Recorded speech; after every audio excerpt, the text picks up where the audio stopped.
Makalah jurnal terbaik Sains Sosial Indeks Kebangsaan tahun 2022 and the best category for Content Development Award and Most Outstanding Award in 2022.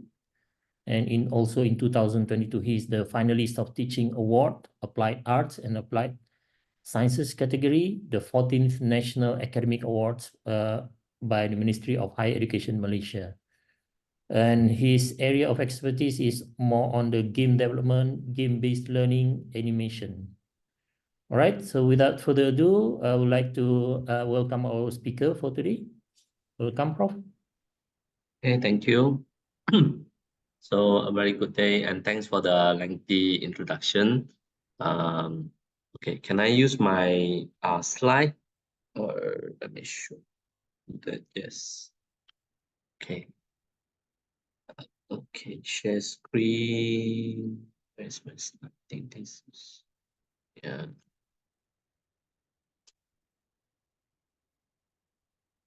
Am I sharing? One. Not yet. Oh, not yet. Okay. Okay. Press share already, but then it doesn't show. Yes, one. Share. Yep. Oh, no, wrong screen. Okay. Again, sorry. Have to share. First, I have two screen. Or maybe I unplug one of the screen first. Sorry. Then it become one screen. Not so confusing. Okay. Okay. Again. Share.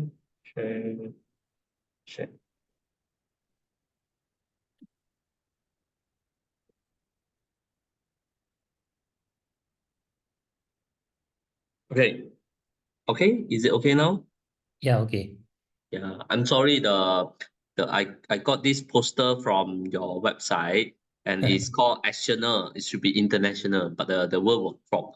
Okay. Okay. On the screen. Yes. No problem. And just to clarify, this image, this picture was 2015, 9 years ago. Oh my God, time Still look flies. the same. Still look the same to me. Already a lot of lantasan kereta api and less hair, especially after joining this university. Life too excited, too many things to do at once. Okay. So thank you for inviting me to share a little bit of my I mean not a little bit, okay, to share my experience with fellow colleagues in IIUM. It's my pleasure to have this opportunity. Okay, so after I got the invitation, so I searched this, go through the journey of my experience. Okay, it's a lifelong journey. It took me 20, how many years? 21 years from undergraduate student to about graduates to become a professor. So it's a 21 years of journey. Wow. Okay. So liku hidup a lot. When I first searched the title, I found this. Okay, and I share the link here. So at the end of the session, maybe I will share the presentation slide with you all, so that you can have the slide together with the video. Okay, I know that you are going to share the video after the session to the public. So so I would like to ask, okay, how many of you attended last year's session? Maybe you can press one, okay, in the chat. How many of you attended last year's session? One. Oh, a lot. Okay. Okay. Thanks for bring Frank. Ni bulan Ramadan kena ikhlas, kena jujur. Okay. What have you done for those who attended the session? Have you practiced hybrid learning or hybrid flexible learning after that? Any one of you practice hybrid learning after you attended the session last year? Like maybe you can type yes, huh? Oh, that's good. Okay, we have Mira, Asmawati. Okay. So maybe I can take like 1 or 2 minutes, okay? Would you mind to share with us uh how have you uh how have you actually practiced gamification or hybrid flexible learning? Okay, maybe we can start with Mira. Okay, I implemented, we had one course which I implemented as COIL, collaborative online international learning. So we have hybrid, the students with me, my students, IUM students is with me, and then the students, we actually have COIL with US. So the students COIL is of course the partner university, of course, online. So we gamify in terms of knowing each other's culture, and then we put it into numbers of activities. So Kiman last year have given some tools. So we break certain objectives into different tools. Okay, very good. Yes. Okay. Give her an applause. Yes, I think that's the sign, right? Applause. Let's try and have a look. Okay. Thumbs up. Thumbs up. Thumbs up. Okay. Yes. Can I show thumbs up? Cannot. Oh, ayo, cannot. Never mind. You see my screen, right? Okay. So and then how about Hasmawati? Hi, good morning. So for Hi. my class, it's a very basic engineering course, second year student, but it involves lots of drawing of signals. So I make like a simple game using Google Classroom. So to help the student, I ask them to form a group, and then they have to answer a certain question while playing the game in order to come out of a locked room. Oh, a And then, logbook. Okay, good. yeah, a locked room. So they at the end they will get like a password, a numbered password. So they will enter, and then they can get out of that room. Oh, Yeah, reward, so is it? yeah, so I find the students really enjoy. They are discussing, interacting more when I start implementing that kind of game instead of just me, writing on the whiteboard and they just copy. Yeah. I think Okay. that's. Okay, thank you. Thank you for sharing. Okay, let's give an applause. Okay, again. Yes. So I think the rest of the this shows a very good example to the rest of the participants. And I hope after the training this year, there are more um, practitioner, okay, Prof practitioner who actually apply or implement gamification for hybrid flexible learning. Okay, so let's start our session. Okay, you can always go back. Okay, I watched the video. Okay, 2 hour plus. Okay, with 2 times speed. Okay, speed up so that I would not repeat lah. Okay, what Giman actually share with you all. Okay, so that you can have something different. I will not say new because sometimes things overlap. Okay, but I'm a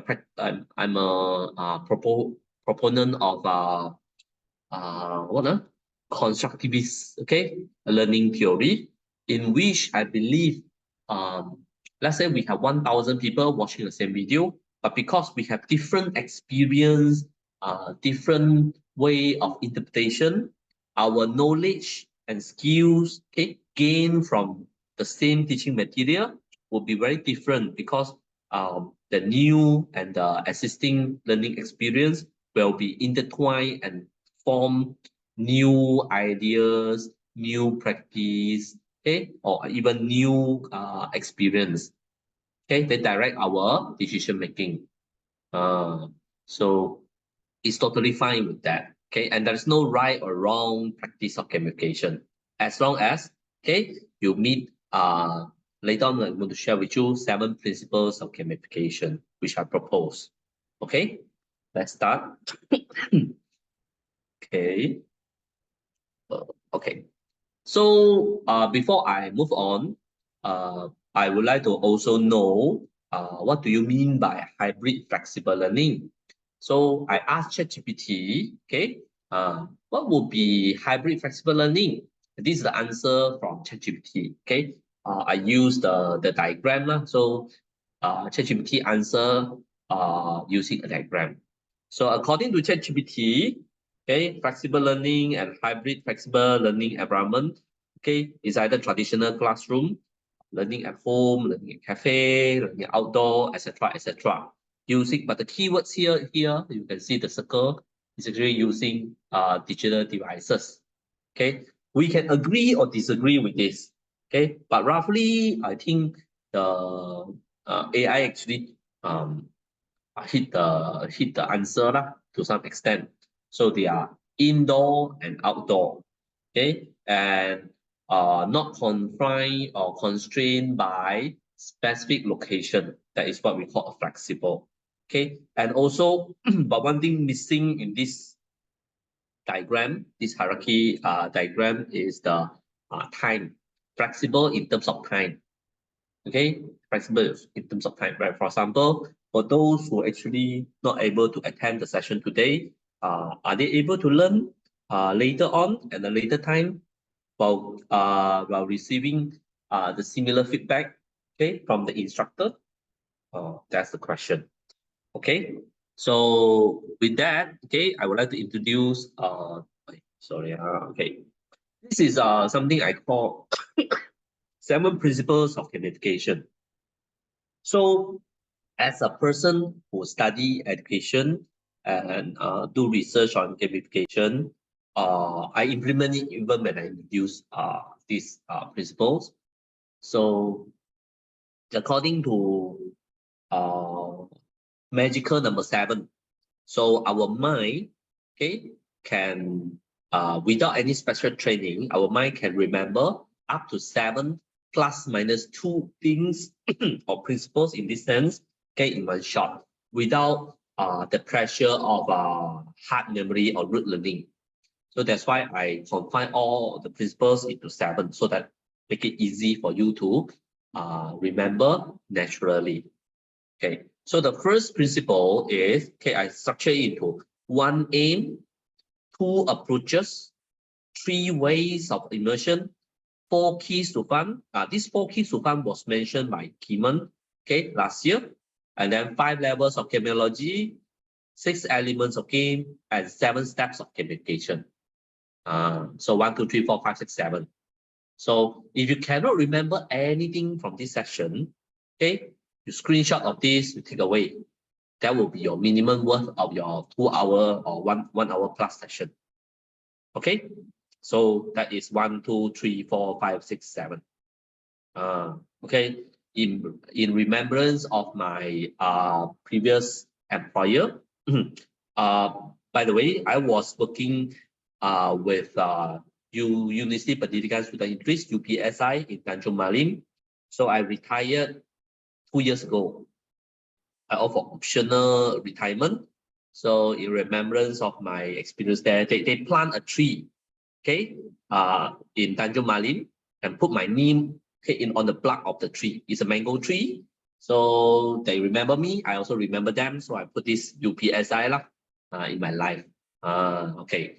So ultimately, after you remember all these 7 steps, you can earn this Master Gamiologist badge. Virtual badge okay. If you like, you can print out and then put in your chats here, like school, like here, okay, UCSI University.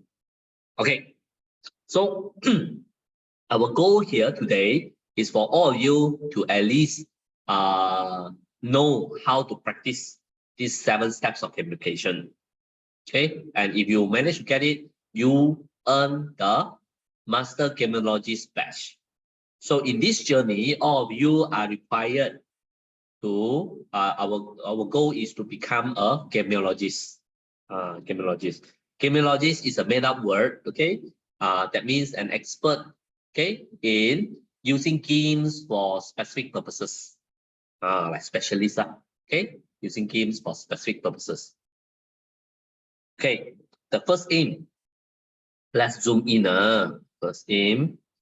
Okay, first aim is to make teaching and learning doubly fun. Okay, so whatever you do, like we have our two colleagues who actually share with us how they practice gamification last year. Okay, actually, it doesn't really matter what you have done, as long as eventually you and your student are having fun in the teaching and learning process. Okay, a lot of practitioners, they try their very best to make their student fun. That's not enough. Okay, if you really want to practice gamification, okay, under my understanding of philosophy, okay, you should make yourself having fun as well.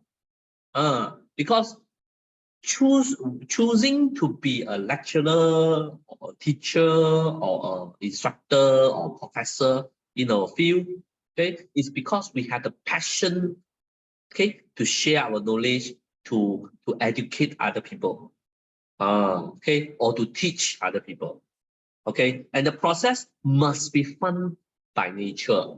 If we do not have the fun to do it ourselves, then how can we make our targeted learners having fun? We cannot like suffer and then we make other fun. That doesn't make sense. So okay, game-based learning or gamification compared to other approaches, this approach would make you as an instructor, as a professor, or as a teacher to have fun alongside with your learners. Okay, so doubly fun. That's the thing that I would like you to remember. Okay, keyword here is doubly fun. Okay, not only one side fun, two side having fun. The second approach, okay, second is two approaches. Okay, so gamification and game-based learning. If we have time to discuss what's the difference, but it doesn't really matter up to this stage. Okay, after practicing gamification, game-based learning for more than 10, 15 years, I suddenly realized it doesn't really matter, okay, the wording, okay? So what's important is there are two main approaches. One is you learn, okay, or your student learn through game playing, okay, or game-like activity. Second is learning through game making. You give them, maybe you teach them something. Let's say you teach engineering signal. After you finish teaching, you give them an assignment. Okay, based on what you have learned in this course, create a game, okay, that can afford other people to learn what you have learned. So while making a game that requires that must be used for teaching, okay, they have to actually inculcate, or they have to embed their knowledge, okay, or they have to integrate whatever they know into game-like activity. So to some extent, the assignment you give to the student will be turn whatever they learn, they know, okay, they master, okay, into games. That is also learning through game making. That itself is gamification as well. Okay, so there are two different approaches. Which one is easier, which one is difficult, is hard to judge. Okay, long time ago, I used to believe learning through game playing is actually easier. Why?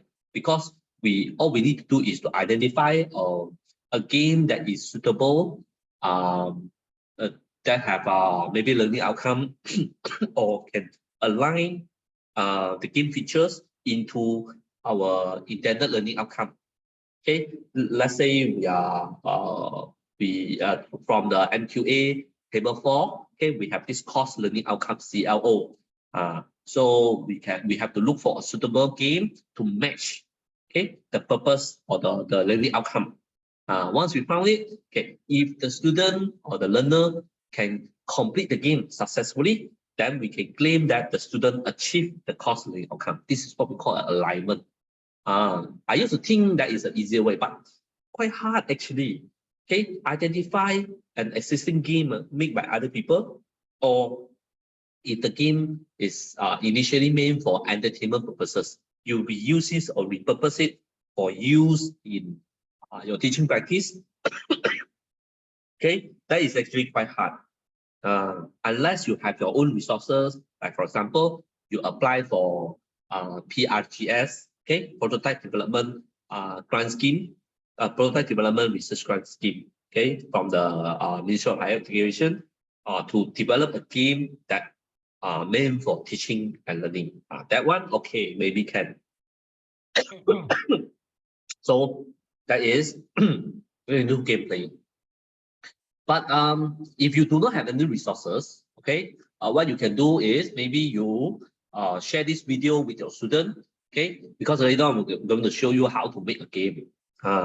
Then you ask, okay, upon watching or finish watching this video, make a game that can teach, let's say, psychology or to teach law, okay, or teach a specific topic of maybe engineering, okay.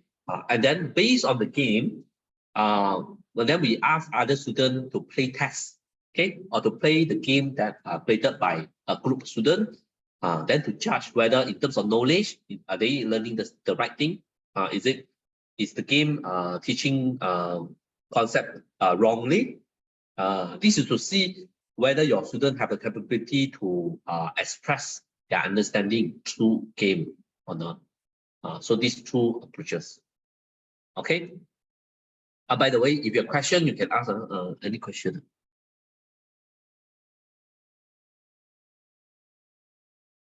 Wait, okay. Okay. Love the aim. If it's not fun, don't do it. Okay, agree. We must also have fun. You mean the I attend link? I am not sure. Okay, yeah. Oh. Wait, okay. If your question, you raise up your hand.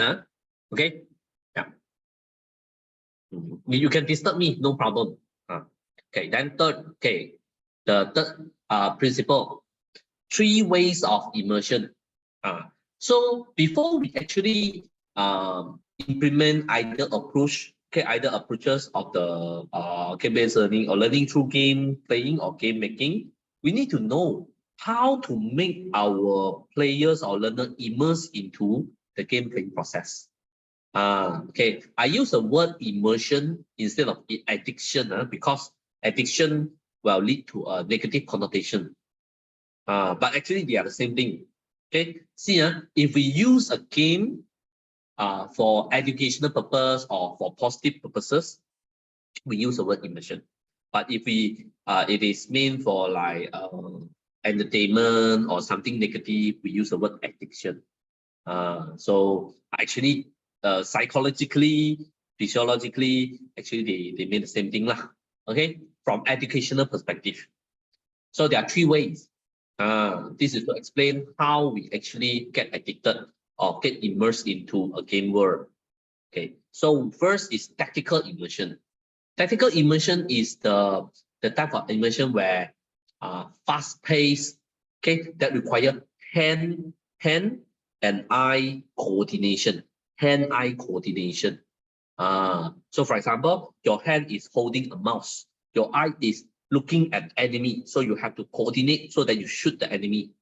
I mean, shooting enemy doesn't mean the violent game, okay? So one special, one thing that makes games unique is we classify games based on how we play a game, not by its content.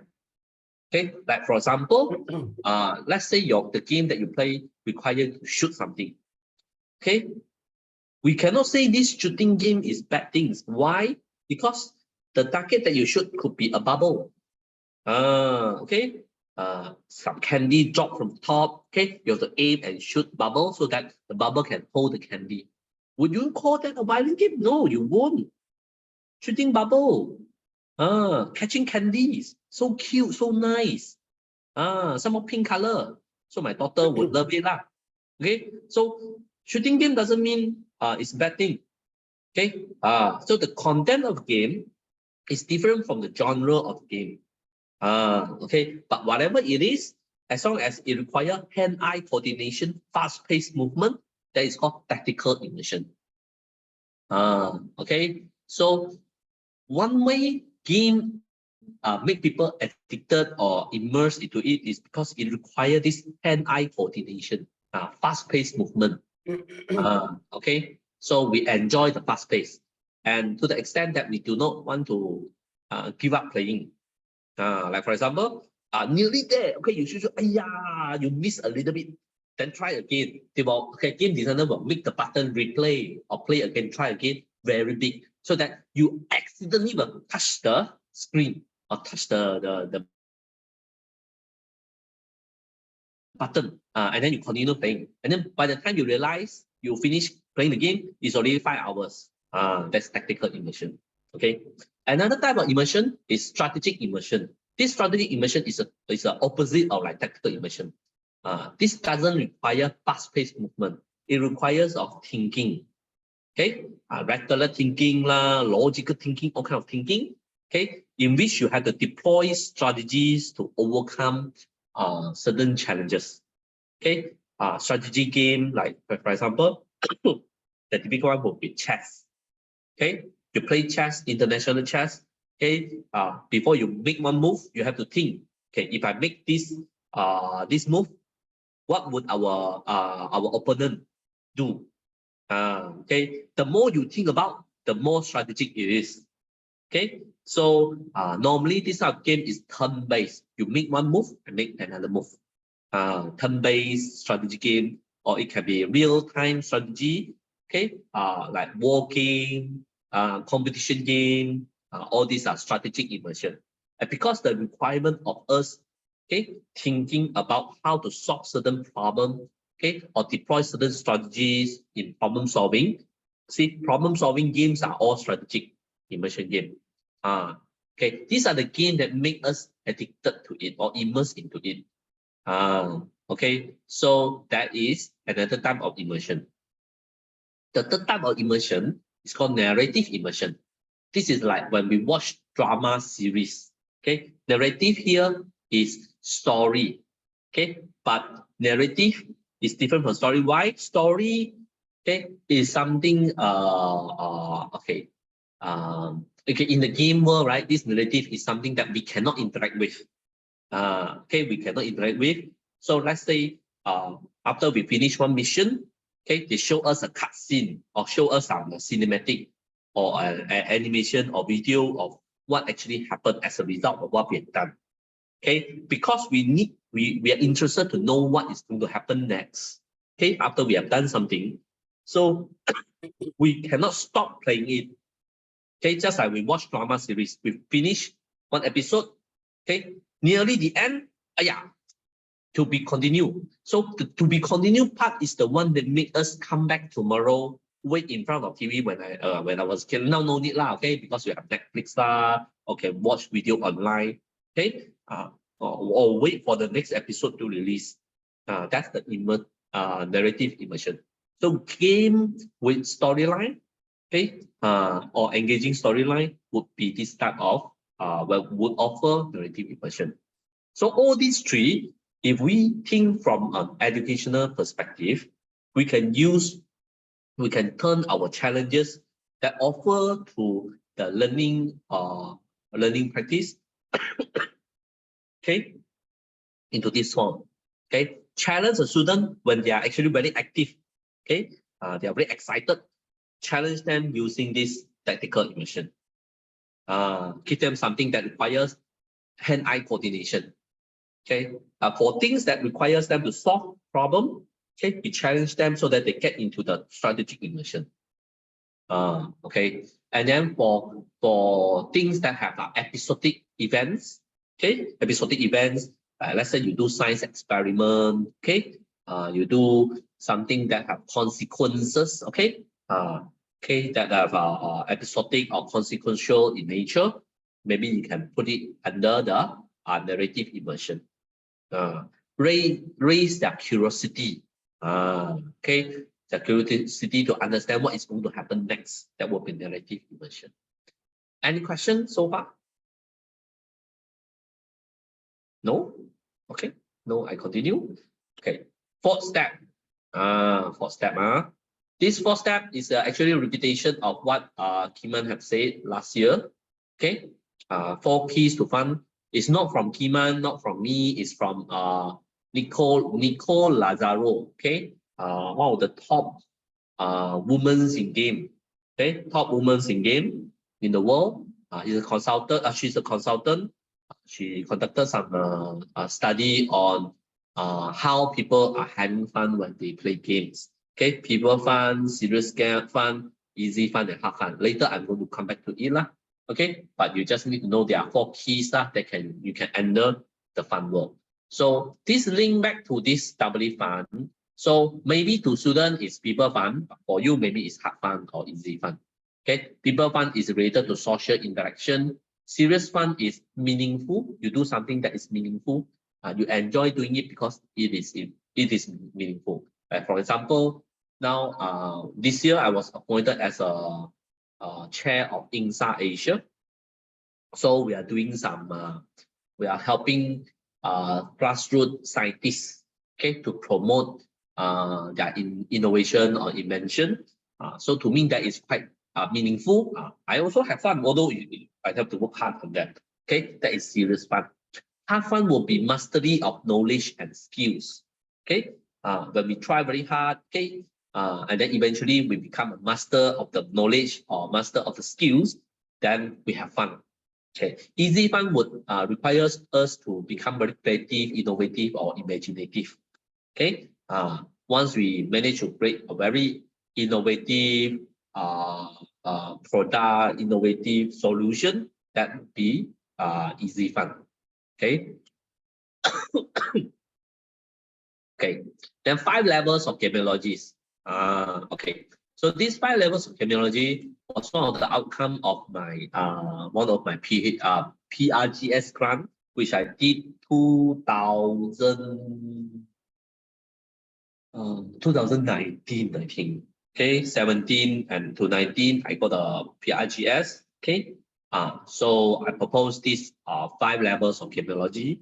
Okay, the first level, actually, how I get this, it was, I remember working with friends from UM, PPUM, Pusat Perubatan Universiti Malaya. Okay, we were having a team of game designer working with PPUM, okay, trying to turn the medical practice into game-like activity. Then when the then director, okay, of the PPUM introduced the doctor, okay, the specialist to me, okay, all the specialists, their name end with something list, okay, cardiologist, okay, all this list, okay, like specialists, okay, sound very cool to me. So I sort of think, maybe game designer can also have something like that. So for example, then after that, I come up with this. Okay, those who are very good in grading dice game, dice datu. Okay, no, you roll the dice. Okay, those games can be very creative as well. So expert in grading dice game, I would call them diceologist, expert, diceologist. So this is level 1. Okay, in gamiology. Okay, the study of game-based learning or gamification. Okay, diceologists. And then those who are expert in creating card games. Okay, these are cardologists. And the study of card game would be cardology. Card game. Okay, not limited to poker card. It could be Uno. It could be like those are in Japanese, they have this Yu-Gi-Oh card game. Talking about that. Okay, wait.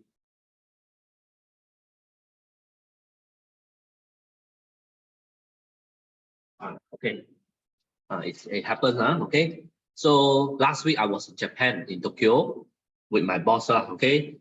we visited some university, and I got some souvenir for my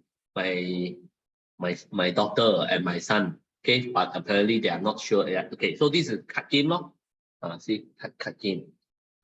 Now you don't know Japanese, doesn't matter. You use your phone, you turn on the Google Translate apps scan, it will tell us lah. This is a Jinro. Jinro is like human and wolf. Human wolf. Okay. So something like this, okay. I don't know the instruction. Okay. This one is bingo. Quite general. Okay, bingo. 50 cards. Okay. So card game, lor. So expert in grading card games, we can call them cardologists. So and then games with storyline. Okay, like just now, narrative immersion. Okay, those who are very good in creating storyline, okay, creating a game with a story, we can call them narratologists. Okay, narratologist, expert. So talking about this narratologist, in Europe, right, when I did my PhD and consequently I do my research in that region, there are two camps of game designer. One camp of designer, they start designing a game by having a story. Okay, they focus more on the storyline. Okay, so these people, I call them narratologists. They start a game based on the storyline. Then another group of people, okay, these are mainly in the continental, like France, Germany, okay, Italy. They start designing a game through the gameplay. How we play a game. They design how we play the game. Only after that, if there's a need to have storyline, then they impose on it. Those are ludologists. Okay, ludologists. So I separate them, level 4 and level 3. Okay, level 3 is narratologist, level 4 is ludologist. So expert in creating gameplay or how to play a game, okay, we can call them ludologists. Okay, an expert in creating storyline for games, okay, or to engage people in playing games are narratologists. Okay, narratologists. And if you manage to earn all these type of badges or all these 4 levels, then you can call yourself a gamiologist. Okay, expert in game-based learning or gamification. Okay, not fixed yet. Okay, it's quite flexible at the moment. Okay, so 5 levels of gamiologists. Prof, So yes, can I got ask question? you? Yes, please. Is that the only levels that you have within the gamiology, or what does it mean by level 1? Is it in terms of easiness or Yes, difficulty exactly. level? Yes. This is based on my experience. Creating a dice game, right, is actually quite relatively easy as compared to creating a card game. Okay, in terms of resources you need, okay, would be different. For example, how many A4 paper do you need to create a dice game? 1. I give you example. Okay, since you asked. Wait. Okay, we go to another slide. This one. See, this is a dice game. Step 1 of gamiology, or step 1 in gamification. So, later on I'm going to show. Okay, this is a step 1 in which, if you print this out, okay, or you can download anywhere now. Okay, it's like a box, a cube. Sorry, a cube. To cut this out, put double-sided tape here, or you put glue. It can become a dice. Okay, and then you roll the dice off. You choose your primary emotion, how you want to feel today. Okay, that is a game already. Okay, that is a game. You just throw dice. That is a game. So the resources required is quite minimal. I would say minimal. You put 6 different emotion there, or you want to know what to where to buka puasa. Okay, or what to eat after puasa. Okay, you put some food names there, then you roll dice. Okay, let's go there. See, that is a dice game.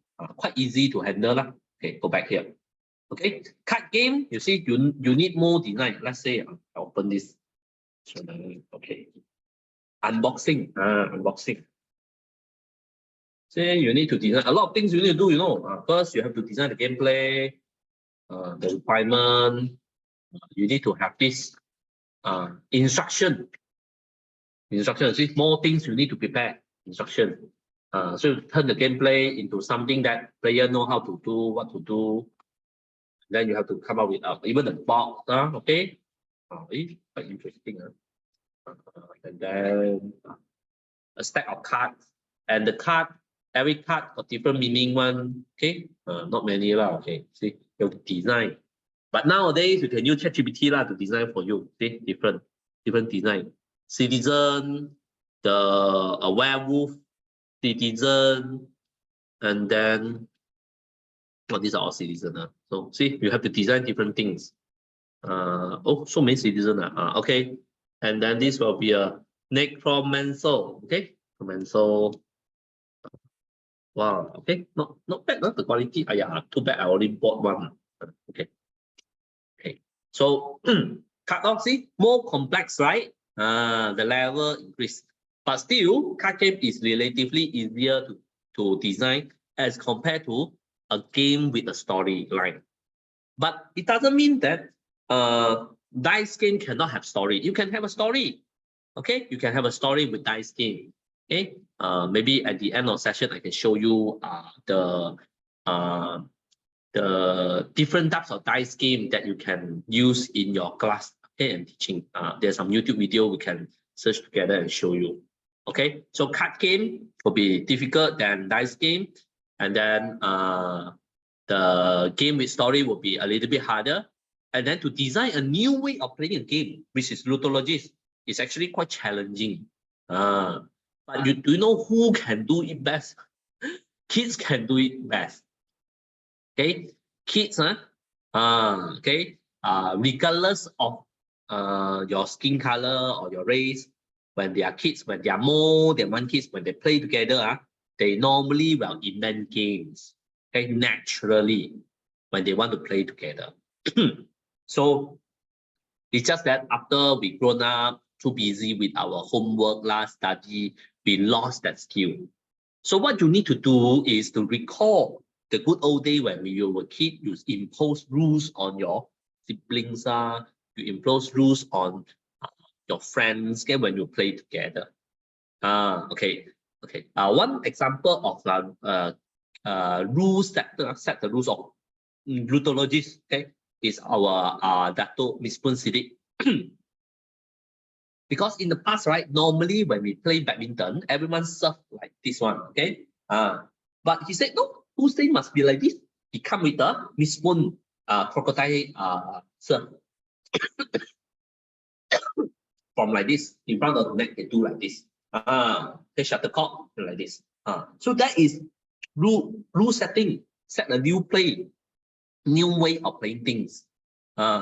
So as a game designer or gamification practitioner, okay, if you reach this level, you must know what construct a game, what makes a game a game. And this leads to these 6 elements of game. Okay, 6 elements of game. So there are 6 elements. The first element is the goal. Okay, so what do you want player to achieve at the end of the game? Okay, you must set the goal. If you do not have a goal, okay, and if there's something that you can play but without a goal, if you are playing something without a goal, that thing is something called a toy. Okay, alat mainan in Malay. The difference between a game and a toy, okay, is a toy is something you play without a goal. The moment you impose or set a goal on a toy, the toy becomes a game. Okay, so alat mainan dan permainan, beza dia. Okay, the difference is like this.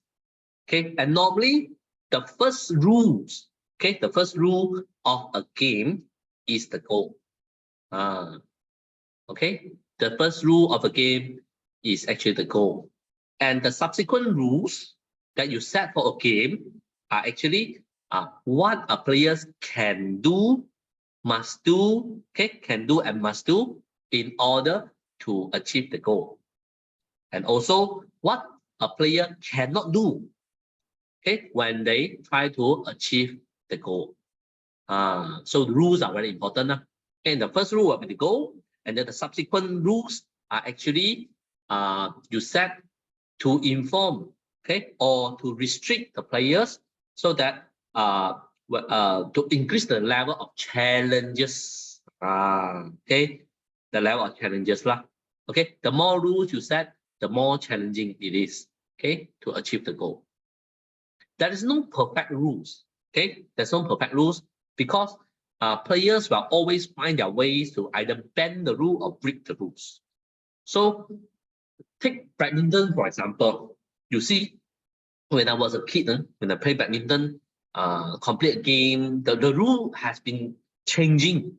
Okay, the sport badminton has been there for many years, but the rules of playing badminton evolve over time. Okay, other sports like sepak takraw or volleyball also change the rules over time. Why?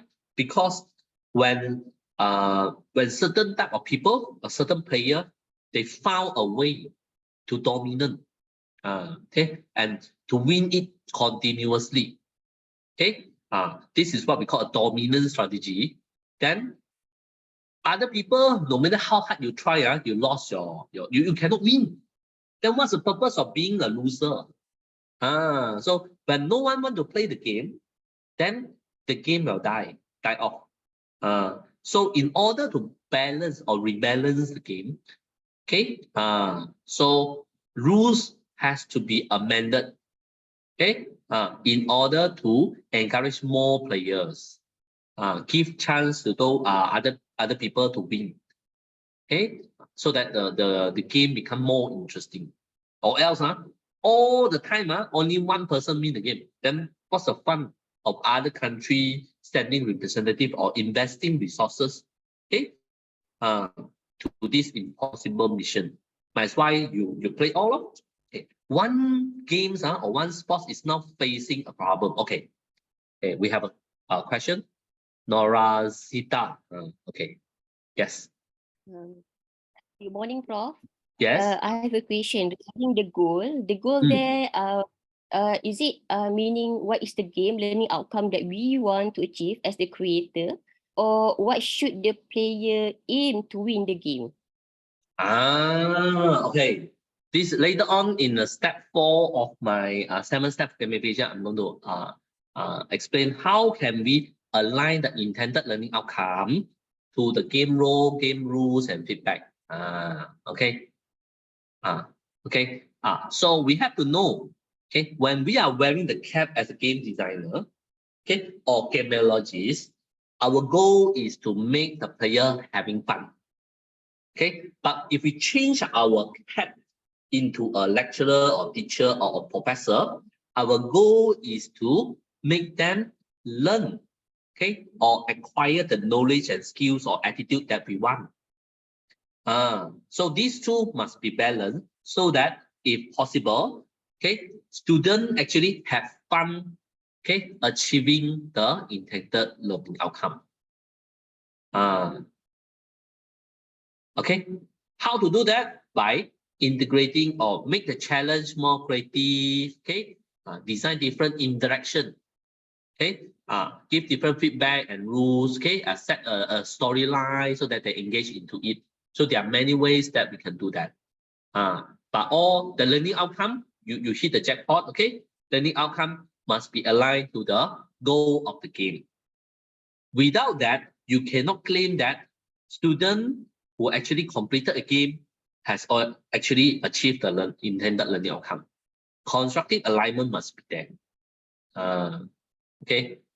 So my how I got into this world of game-based learning was when I was teaching a software. This is when I was a UniKL lecturer, long time ago. Okay, my student also become a lecturer now. Okay, married with kids. But I remember one of my students, his name is Erdi. Erdi has a mobile phone, Nokia Engage. He played games in my class when I was teaching. So I felt challenged. I said, "Hey, what are you playing? Why are you not doing my assignment?"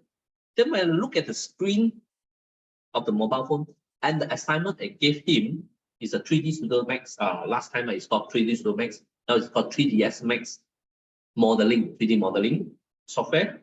So I said, hey, what if Erdi play a game of modeling, okay, in my class? Then I don't have to teach them. They will do it autopilot. All they have to do is complete the model and then in the game world and submit it. So they have fun, I also have fun. Okay, so that is the point of me starting to think, how can we do this constructive alignment so that when learner completed a task in the game world, they actually have fun as a player while achieving the intended learning outcome. So the alignment must be there. Okay, I hope I answered your question. Did I? Briefly. Okay. Okay, later when we talk about the step 4, I'll talk in details. Okay, must check the time. What's the time now? Until what time? It's supposed to be at 10:30. We should finish. Okay, can. Almost there. Okay, almost there. Okay. So we have the goal, we have the rules. Okay, and then we set the feedback. Feedback is very important. Okay, feedback is very important in the game world and in learning. Okay, if we do not give feedback to our players or we do not give feedback to a learner, they lost their interest immediately.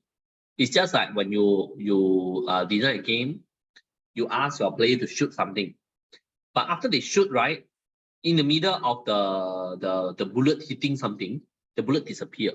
So they do not know what they gain from the effort or clicking the button, the shooting. Okay, just like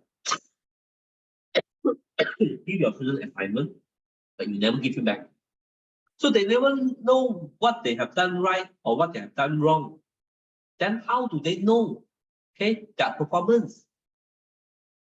So that is very bad learning or teaching if we do not give feedback. So feedback is more important, okay, than the teaching. Okay, so feedback must be there.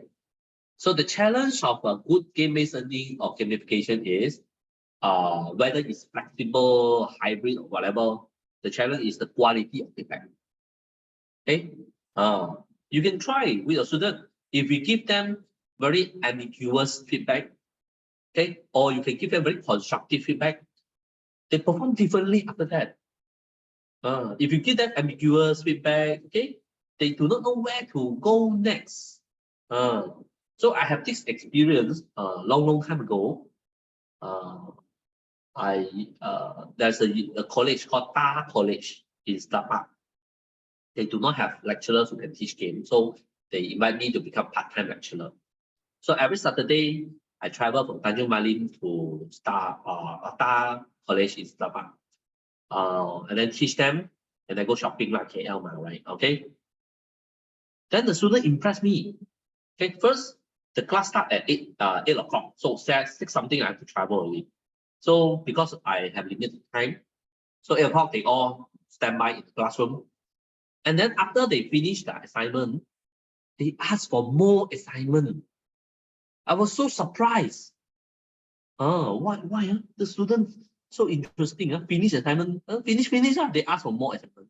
So they say, we enjoy doing the assignment because we get meaningful feedback. We learn a lot from the feedback. So they, in order to get more feedback, they ask for more assignment. See, this is how quality feedback attracts students to work harder and do more. And because of that, I said, wow, good student, eh? Okay, give them more lah. So it's doubly fun, see? Okay. Then interaction and narrative and challenges later in the 7 steps of gamification. I'll talk in detail lah. Okay, let's move on. And if you manage to have everything, you become a master gamiologist. Under UPSI, it's not UPSI, it's Utopian Pedagogic School of Innovation. Okay. Okay. Next, this one. Okay, this is what I propose as 7 steps of gamification. Okay, step 1 is to choose primary emotion. Okay, maybe after we finish all, I'll come back to this slide. The first, okay, we must choose emotion, decide emotion. Okay, whether it's for teaching or whether it's for playing or gamification, decide the primary emotion that we want our learner or players to have. Okay, this primary emotion is actually common and shared by all human beings. Because in the past, okay, they do an experiment on kids with that deaf. Okay, they cannot hear and they cannot speak bisu. So from there, they cannot learn from other people by listening, okay, to other people. Okay, so all the emotion they have actually come from themselves. Okay, so after doing synthesis and analysis, they concluded that there are 6 primary emotions shared by all human beings. Okay, and then secondary emotion are actually also called social emotion, which we learn from other people. Okay, emotion like shy lah, jealous lah, those are something we call social emotion. We learn from other people. We don't touch that. Okay, game we go for the primary emotion. So you choose one of the emotion. Okay, let's say you roll the dice. Okay, you get fear. Then I will say, okay, how can I make my student have the feeling of fear at the end of learning? They takut. Okay, the fear towards maybe the God, okay, fear towards the disaster, fear towards certain things, okay, fear of losing certain things, fears of failure or something like that. Not necessarily fears is something negative lah. Okay, we gear it to a positive. Then we start to think, okay, how can we make our players having this kind of emotion throughout the game playing process? Okay, so when you align your game-based learning or gamification activity with a primary emotion, they will actually enjoy it along the journey. Okay. So after you have this, let's say I choose fear. Then step number 2, we have to set the gamification goal. So with reference to the primary emotion you set, develop a goal, okay, a gamification goal for each type of the player, to have fun through your gamification practice. So let's say I choose a fear, then okay, this is our 4 types of fun which I mentioned just now. Then we choose okay, let's say the fear would be something related to maybe meaningful lah, serious fun. Serious fun. I want to create a serious game. Serious game for people to because now I deal with sustainability development, SDG, fear of hunger. Okay, fear of hunger, poverty. Then I don't want people to waste food. Like for example, Ramadan, a lot of people go eat buffet and then they wasted a lot of food. Okay, so make them scared of wasting food. That's a serious game. To know the meaning of food. Okay, then that is a serious fun. Then okay, we have 4 types of player here. This is also this for taxonomy set by Butter, which is also a game designer. According to him, maybe there are 2% of players when they play games, right? They want to win against other people. Okay, and then about 10 to 20% of players, they want to achieve objectives or goals in the game, different goals, different option or mission in the goal, about 20% achiever. So to tackle these players, you must have competition. To tackle this player, you must have a list of mission or quests for them to achieve. And then the rest are these two, 80%. Okay, socializer, they play games because they want to interact with other players. And then explorer would be they play games because they want to explore the game world. Okay, so then you can align your serious fun, make them fear. Okay, maybe they fight against a devil, okay, a monster, okay, that is transformed from the wasted food. Okay, like when I was a kid, I watched Ultraman and the Raksasa. All the wasted food feed into a radioactive Raksasa, okay, something like Godzilla lah, something like that, okay, and then you have to fight the monster, okay, and then along the journey you have to, in order to fight the Raksasa, okay, you have to go and achieve certain mission like collect points lah, do this and that lah, craft your machine gun, your weapon. And then socializer would be you have to one person cannot finish a task, you have to work with other people, okay, interact with other people, gather resources or get advice from other people. Then explorer would be you have to explore different parts of the city, okay, to stop people from wasting food, go to all the big hotel, persuade people to when they eat in the buffet, they take only things they can afford to eat lah, something like that. Next one is choose a genre. Then I have to choose, okay, genre, like what I mentioned, is how games are being played. Action game would be something that requires the players to maybe do coordination between hand-eye coordination. Okay, adventure would be you give them a space for them to explore. Okay, together with some partners or friends. Okay, adventure. Exploration would be a game where you give them a space, they have to exploit and check what is available, maybe to collect certain resources. Puzzle game, problem to solve, okay, puzzle to solve, can be jigsaw puzzle, okay, or a maze. RPG role-playing game, you give them a role, okay, what are the role they play. Simulation would be something like a toy, okay, where they can try out things without negative consequences. Sports game would be something like a badminton, okay, existing sports, okay. Strategy game would be something that require them to think. That's why you see I put in different end, action and then strategy. This one more thinking, this one more action. Platform, it can be tabletop game, can be arcade game, console game, mobile game, online game, PC game, augmented reality or alternate reality, and then or hologram. Okay, you choose one. Normally these 7 steps, right? If you have budget lah, okay, you actually tick. Then you look for a game developer. They do develop for you lah if you have budget, or you with a grant, you can hire someone to do for you. But it can help you to think of what you can do, okay? Or you can, based on this chart, look for a game that is suitable for you to use in your teaching and learning practice. Okay, so you have choose a genre. And 4A is you choose the gameplay lah. Gameplay is how you actually play a game. So based on the genre, you choose at least one suitable game challenge. So a game will be very boring if there is no challenge. Okay, if you are interested, you can go to maybe read something related to Teach Them High, the theory of flow. Okay, if the challenge is actually too easy to overcome, player will become very boring. But if the challenge is too difficult for them, like impossible, they feel anxious, or in Malay called resah. They rasa resah, then they give up.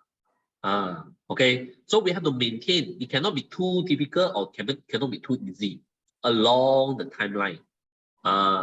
So, and in technical terms, we call it game balancing. We have to balance the level of challenges, okay, the level of difficulties.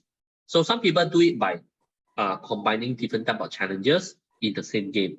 So you have to structure. Let's say in your teaching and learning practice, you have different types of things that require student to, let's say, remember, okay, that will be memory, or you certain knowledge they need to apply based on the factual information, that will be knowledge. If you want them to solve problem, that will be conceptual reasoning, solve problem using reasoning skills. Or you need them to use logic, okay, logic thinking, that will be formal logic.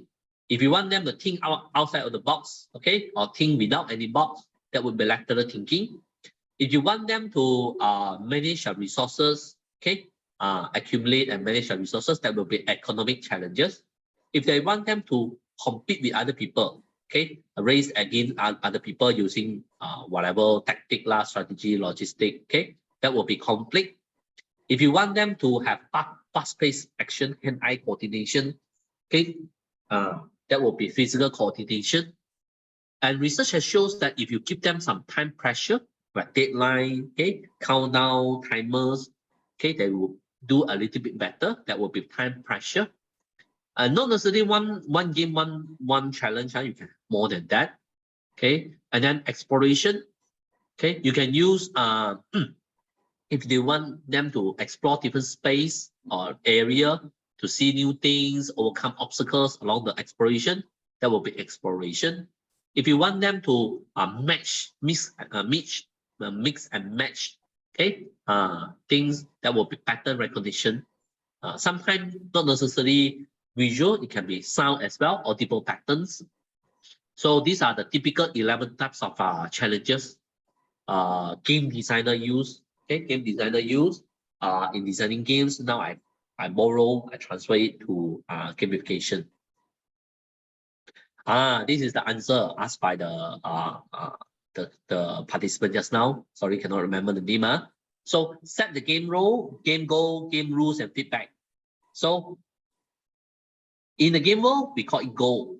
But this goal will be review the intended observable behavior. So the work the work category that you have set in the course learning outcome will be here, observable behavior. What you expect your players or your learner to perform or to show will be aligned to the game goal. Okay. What would you and then to what extent you want them to achieve, under what condition? This will be the degree of attainment and the condition of attainment. Okay, degree of attainment will be aligned to the feedback. Okay, aligned to the feedback. So your feedback must inform whether they have done that, they have done it sufficiently, or okay, tak cukup lagi, not enough. Okay, and then the condition of attainment will be aligned to the rules.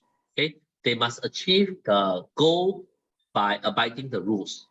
Okay, what constrain them, you have to explicitly mention to them. Should not let them guess. No good. Okay. About 10 to 15 years ago, there was a time a lot of gamification or game-based learning practitioner, they try to introduce something called stealth learning. Stealth learning. That means they let the players or the learner play a game. Only after they finish playing, they inform them, oh, just now in this game, you have achieved this goal, that goal, you have done this, done that. Only advanced learner can empathize, can learn from that. Okay, most of the learner, like average or below average learner, they cannot appreciate that. Okay, so research has shown that you can read lah. I'm the interim chief editor of International Journals of Game-Based Learning. So I remember there was one journal actually done in the US. They do experiment of in explicit and implicit learning outcome. Okay, should we tell the learners that okay, towards the end of this game playing session, okay, you should be able to do this and that, or we should not tell them. Okay, only leave it until the end. Okay, the experiment shows that we should let them know first, so that they are aware of the intended learning outcome, even before they start playing or participate in the game-based learning activity. We should let them know. Okay, for efficiency and effectiveness sake. Okay, so all these are common words that we use for setting the game goal, like align, capture, chase, construct, escape, explore, race, rescue, and solve. Okay. Next, then we have to set. These are the rules. These are the rules. Just now I already mentioned. Okay. Rules number 1: describe what players must do in order to achieve the game goal. Then rule number 2: describe what players cannot do when trying to achieve the game goal, and describe how a game session starts and how a game session or play session ends, and then describe what condition makes the players win or lose the game. So if you so we do not limit you how many rules you need to have, but as long as you have rules that cover all of these 5 aspects, okay, and these are the criteria of good game rules. Okay, you take, you make sure no one is left out, then you are set to go. If anything missing, right, that means your game is going to have bug. Okay, bug, or people are going to exploit or take advantage of your game. Okay. Next, set the gameplay. Step number 4D is feedback design. How do you design feedback? So when you want to have a feedback, you should divide them into 2 types, based on what the players needs and based on what the players want. Players needs and players want. Okay, what they need is what we want them to for learning sake lah. Okay, and what they want could be something not direct. Okay, as a player lah. Okay, what is needs to achieve the learning outcome. Then one is what they want to have in order to actually it's intertwined to each other lah. Okay, intertwined to each other. Okay, but we need to separate them. Why? Because we have different approach to handle it. So for the list of wanted info, okay, to play, okay, we need to turn what they want into game features, and we need to turn what they need information, okay, into learning content. So this is how your learning content intertwine with the game features. For learning content, okay, we must give them, if they are not performing as what we expected, we must give them formative instructional feedback. Okay, formative. So we have formative feedback and summative feedback at the end here. Okay, this formative feedback will be given, or instructional feedback will be given so that they adjust their learning path to gear towards the intended learning outcome. Okay, and if possible, before you start your practice, you maybe do a test, but pre-test, or you pre-test do a pre-test, give them a quiz to check whether the student have the basic understanding or basic knowledge or skill to start engaging in your class or not. Okay, if they are, then you give them some signal, green light to start. If they don't, okay, you have to give them diagnostic feedback so that, okay, you have to go and self-study this part, this chapter, this item. Okay, diagnostic feedback. Okay, maybe you also need to consider whether to give them tutorial or not. Okay, if they need the tutorial, you give them the tutorial, and then guide them how to start to enjoy or play your game. Okay, then if they have done it correctly or incorrectly, then you must give them in the game features, give them a reinforcement feedback. Reinforcement feedback is like when they do something correctly, we clap hands, we praise them so that they do it more. Okay. In game mode, normally for learning purposes, we try to avoid how to say punish them or impose penalty on them. Okay, we try to avoid that lah. Okay, but when they do it correctly or positively, we give them rewards. Okay, give them rewards. Okay, and then game over, finish. Okay, or for instructional feedback. Okay, instructional feedback for this learning outcome, we must give them either symbol or numeric feedback. Okay, symbol would be something like give them a certificate or badge or trophy. Numeric would be numbers. How many? Give them the score, just like you give marks to question they answer. Okay, so you intertwine these rewards with the symbol and numeric feedback on the learning outcome. Okay, you combine these two, then that will be the form of your summary feedback. Then the summary feedback can be in-game or it can be off-game. In-game means that in the game, you straight away give them the result. Off-game would be you debrief them. Okay, at the end of the game session, you gather all the students. Okay, you debrief them, you give them individual reflection, or you have a group discussion with them. That will be a debriefing. Okay, debriefing session, you tell them what they have actually achieved, and then you ask them to do individual, personal reflection, or you can let them have a group discussion, discussing what they have learned, their experience. And then based on this outcome, you can write journal article, submit to journal. Okay, qualitative or it can be quantitative as well. Reward, here you can give them reward of glory, give them trophy, certificate, or give them a hall of fame, give name. Okay, achievement summary, then this will be the report. Report that you gather so that you jot down for other people to challenge their score at the end. Okay, next, okay. Step number 5, set the interaction. Okay, interaction will be, we have a different model and different mood, social interaction mode. So interaction model will be single player, okay, individual player versus the situation. Okay, this is like you give assignment to a student, ask them to imagine or play a role or something. They have to face the situation themselves. Two-player competitive is like you organize some activity where two players, A and B, have to compete in order to win. Okay, multiplayer will be everyone for themselves. Okay, and then multiplayer cooperative, all of us together. Pair or team-based will be us versus them, or hybrid.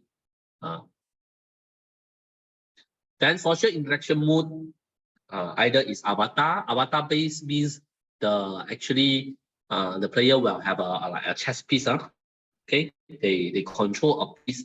Okay, not chess piece. Sorry, like avatar. Okay, can be a physical one on the tabletop game, or it can be a virtual one in the computer, avatar based. Okay, but that avatar represent the player or the learner. Multiplayer is like you play international chess. Okay, so the player control everything.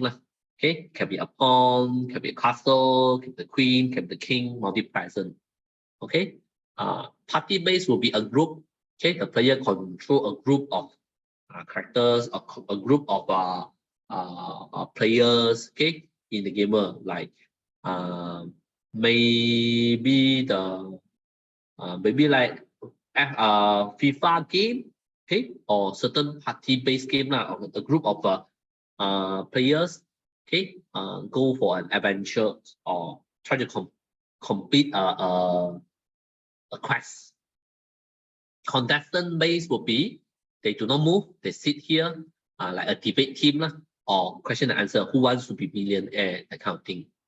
Desktop base will be something like a simulation. They sit, okay, they sit in front of a computer, they control everything, okay, on the desktop.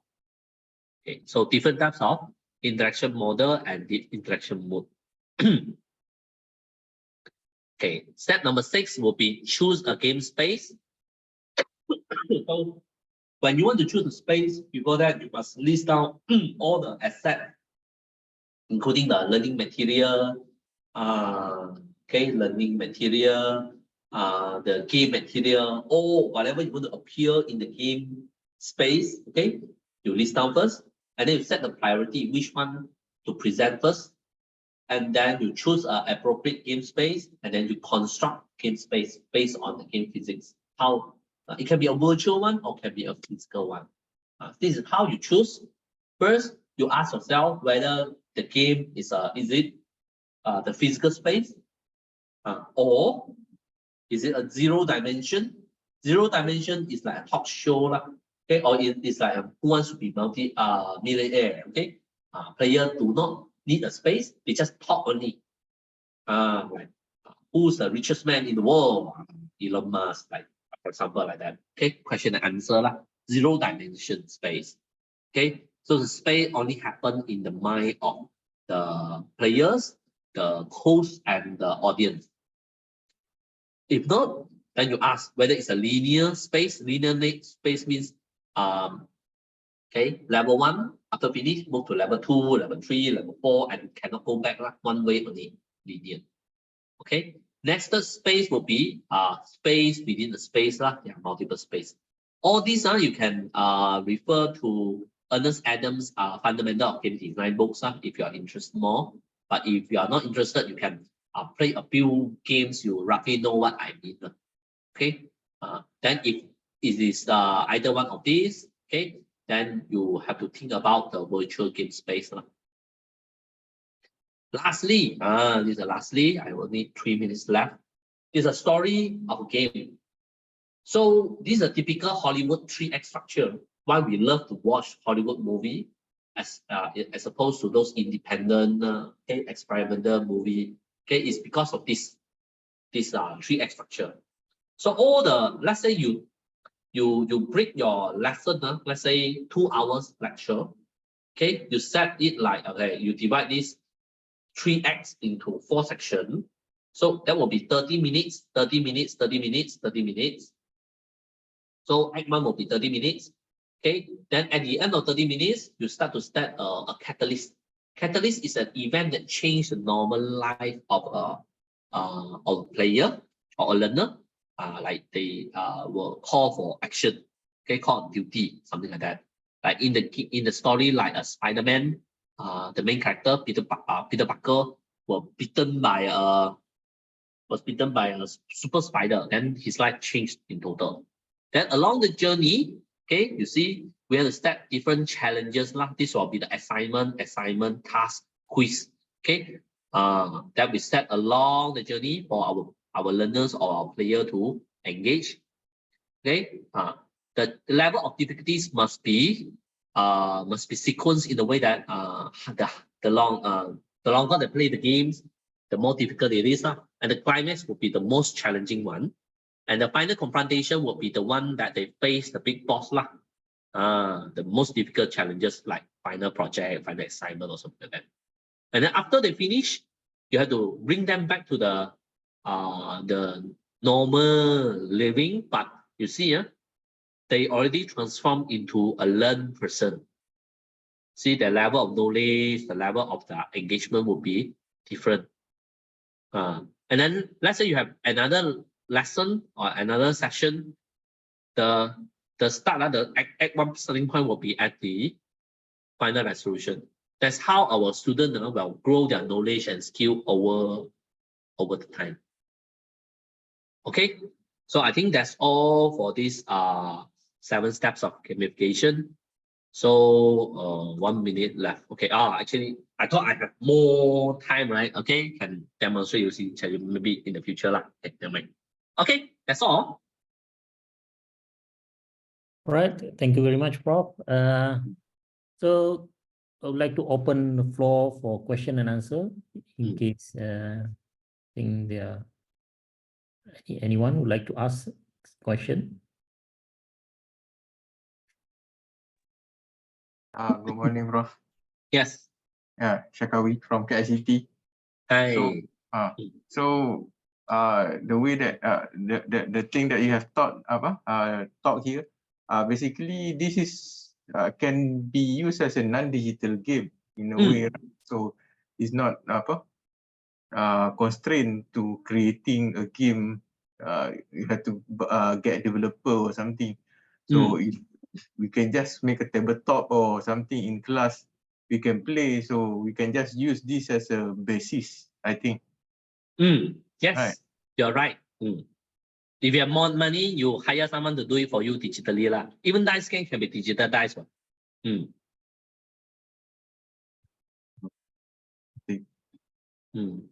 All right. So thank you. Just want to make sure on that thing. Yep. Okay. In fact, you can now not you lah. I already asked ChatGPT to develop a lot of games. Not a lot. I think about 12 different games for my PhD student in UCSI. So they follow the steps. So we train ChatGPT like our game developer or designer now. So all the steps I mentioned to you just now, together with my student with their problem statement, with their PhD thesis title, all these things, because I'm supervising PhD in education, so they have to create games for educational purposes, either physical game, tabletop game, or digital game. Depends on how much they have the money. Okay, so the designer is actually ChatGPT now. So a pity lah. Okay, a game designer is going to lose their job. Instead of designing our own games, are there games available that we can use for different learning? This question, you can ask ChatGPT. Okay, I'll show you. Okay, since you asked. Okay, so this is the example.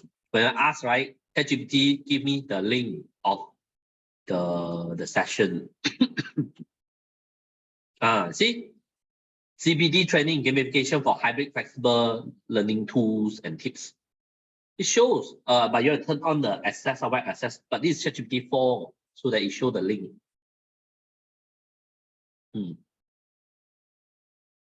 So these are the tips given by ChatGPT. In the past, I used quite a number of games, and I developed games myself. Okay. I also use existing platform like there's so many. Okay. Can't really remember which one I use. It depends on what classes I taught. Okay. You can always go to sorry. Internet. Okay, how to go down, bring down. Oops.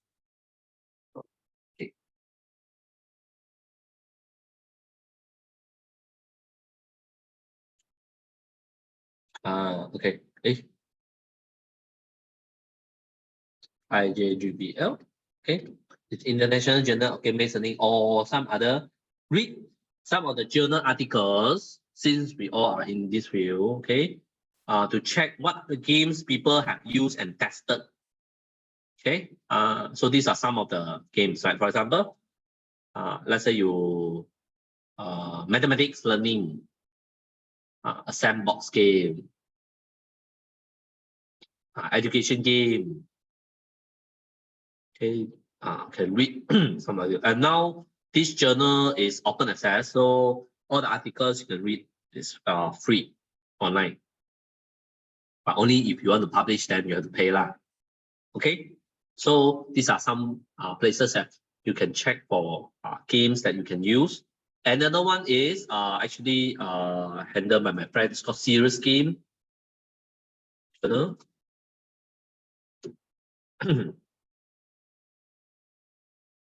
Yep.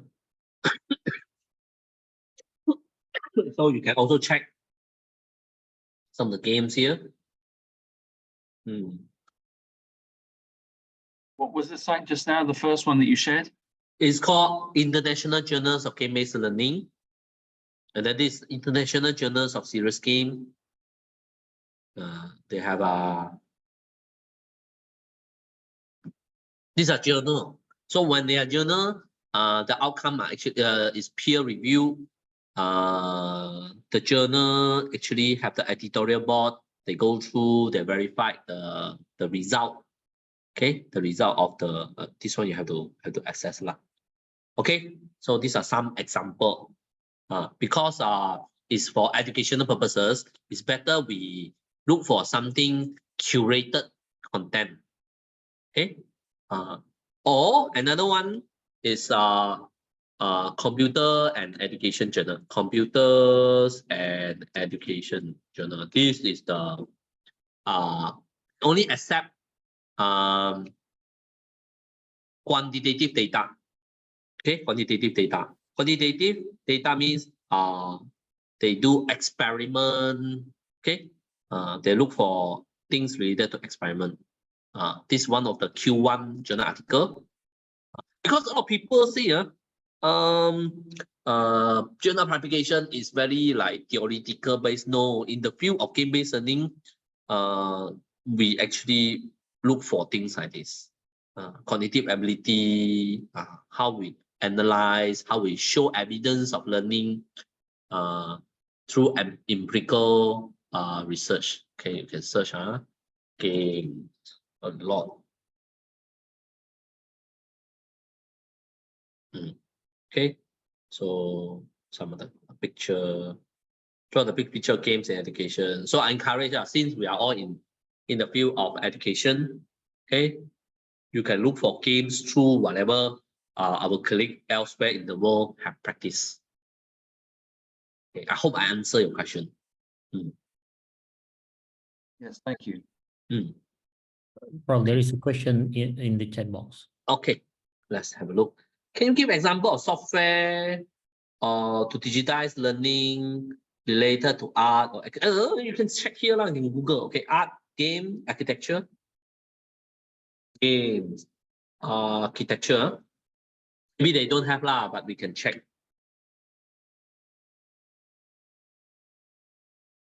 Okay.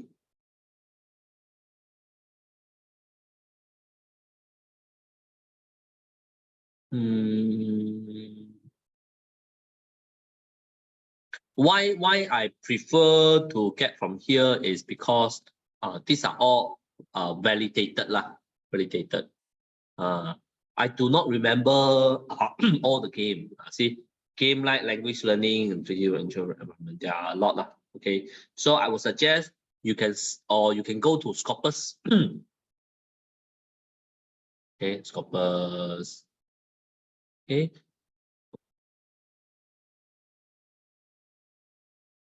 Look for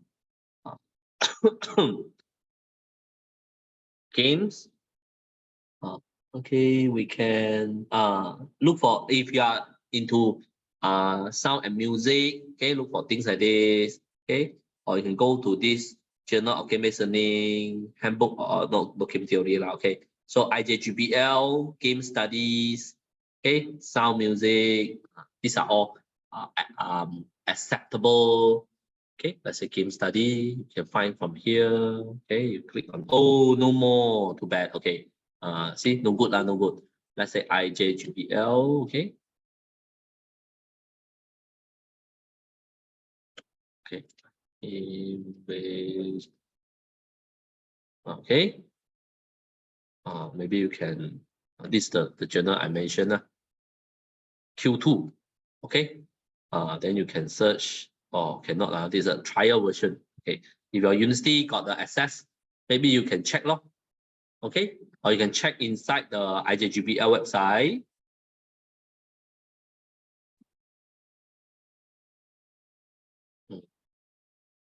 Okay, my first, since you asked about architecture, right?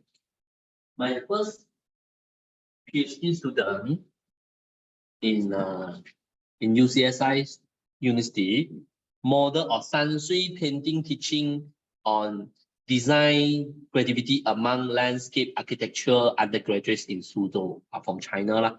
So to me, when we talk about gamification, it's not necessarily we use a completed game. It can be game-like activity. Like in the case of this PhD student, he made the Chinese ink painting with the mountain and water. No Chinese ink painting into teaching architecture, modern architecture, landscaping.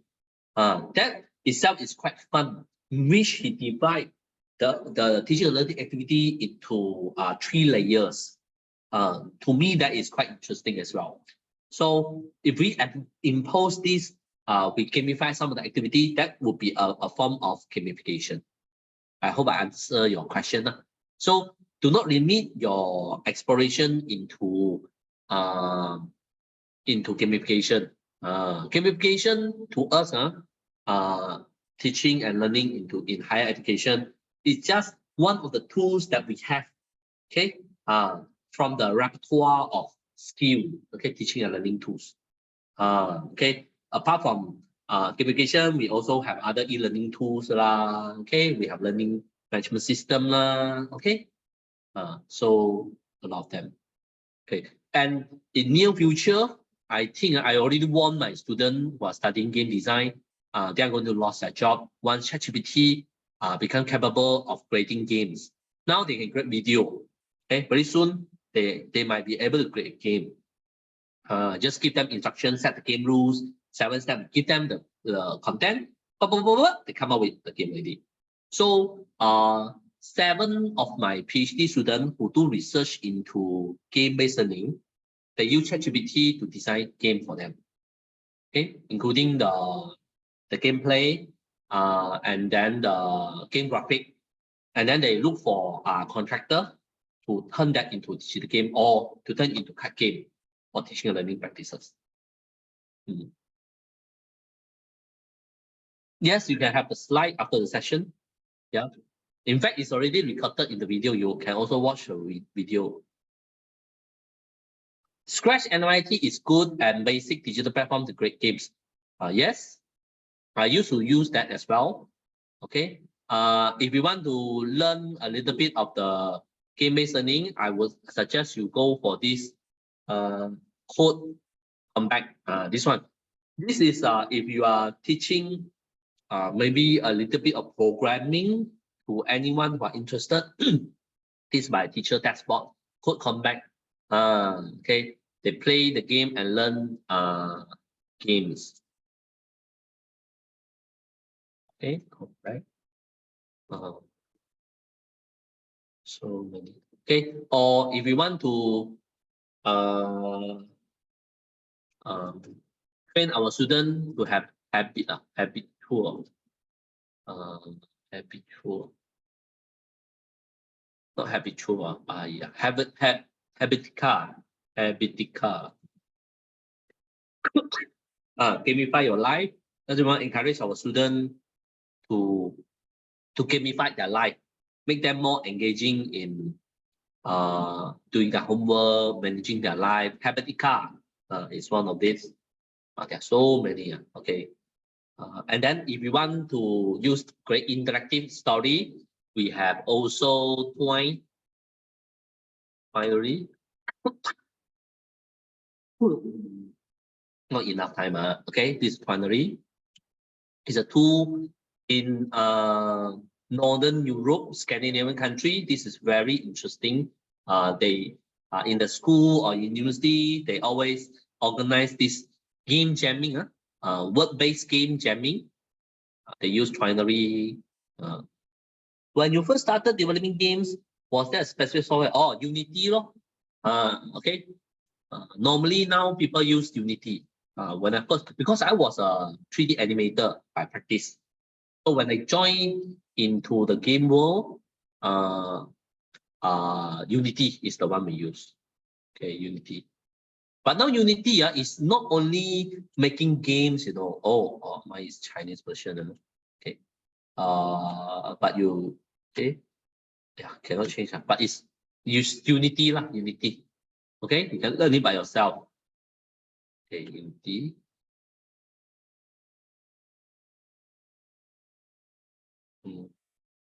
Is it here? Unity, you're gonna learn to do the game. But I would suggest if possible, unless your background is IT or computing or multimedia, don't do it yourself okay? Give some job to my student okay? If all of you do the game yourself, then what my student can do, because I'm teaching game design, right? Give them some jobs okay? You give them content for them to turn into game, or if you want to save cost, get ChatGPT to do for you. or turn it a tabletop game. To us, right, tabletop game is like paper-based prototype, in which game designer, before we create a digital one, we have to make sure even on paper it's engaging. Then we develop the digital one.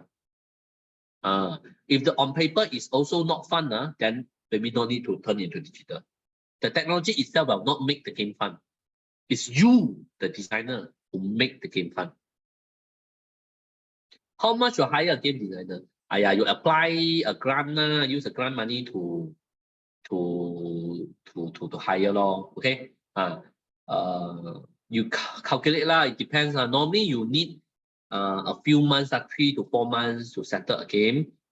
So if you get a diploma student, you pay the basic salary law. Okay, 1,500 to 1,800 per month. You pay them, then you can get fresh grad lah. Okay, I would suggest in Malaysia we have college community Selayang. It's very famous for game. They have diploma, game diploma. Okay, college community Selayang, or you can get from UPSI. Okay, they are quite good in education game. Pay degree higher lah. Because if you get a grant like PRGS, okay, they set a grade already. Okay, for degree holder, master holder, PhD holder, something like that. Okay, you pay them the minimum. Okay. Any other question?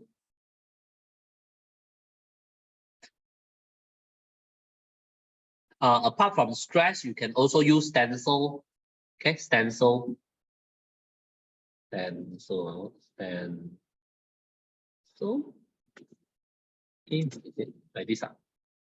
This one. Without coding a lot. But then this one you need to explore yourself. Okay.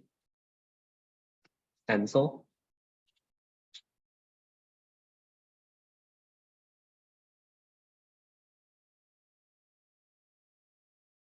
To organizer, can we have the slide? Oh, okay. I'll give you the slide straight away lah.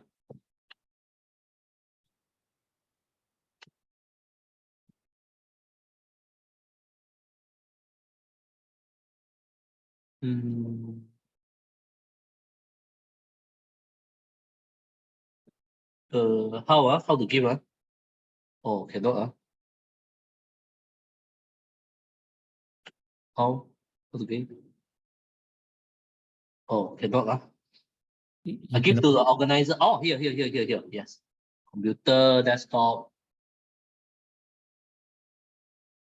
Long time ago, this slide is part of my PRGS gamification kit. So when I was with UPSI, you can also buy the kit online. There's a gamification. This one. You can buy in Shopee. You can search something like this. So I already now stock. You can get from UPSI lah. I'm no longer with dealing with the RMIC there. I think it's still available. Prof, did you give the slide in the chat box or what? Yes. I believe you gave it to a personal chat, I think. Is it personal chat? Not to everyone. Oh, Farah. Okay, sorry. Maybe Farah can help. Okay, Farah can help to share with the rest. Not sure how. Oh, silap. Direct message. Okay.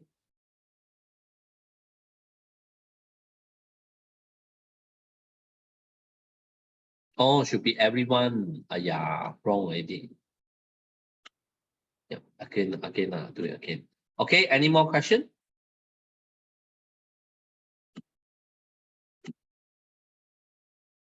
Right. I guess if there is no more question from the participants, can we have a photo session? Yes, I'll stop sharing. Yeah. Okay. And I would like to request all members to switch on your webcam.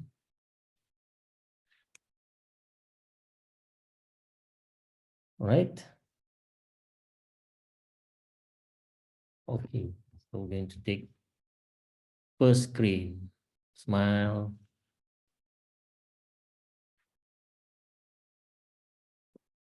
Second screen.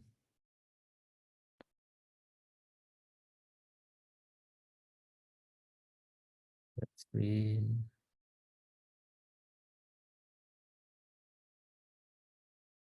Fourth screen. All right, so Right. yes, that's all that we have for today's session. So again, I would like to thank Prof. Wee Hoe for a very interesting session. So, and that's the end of our event today. So again, Okay. thank you, Prof, for Thank you. that's a very interesting topic. And we would also like to thank all the participants for attending this talk. And make sure you don't forget to fill up the evaluation form that will be emailed to you later. Okay, let's end today's event with Tasbih Kifara and Suratul Asr.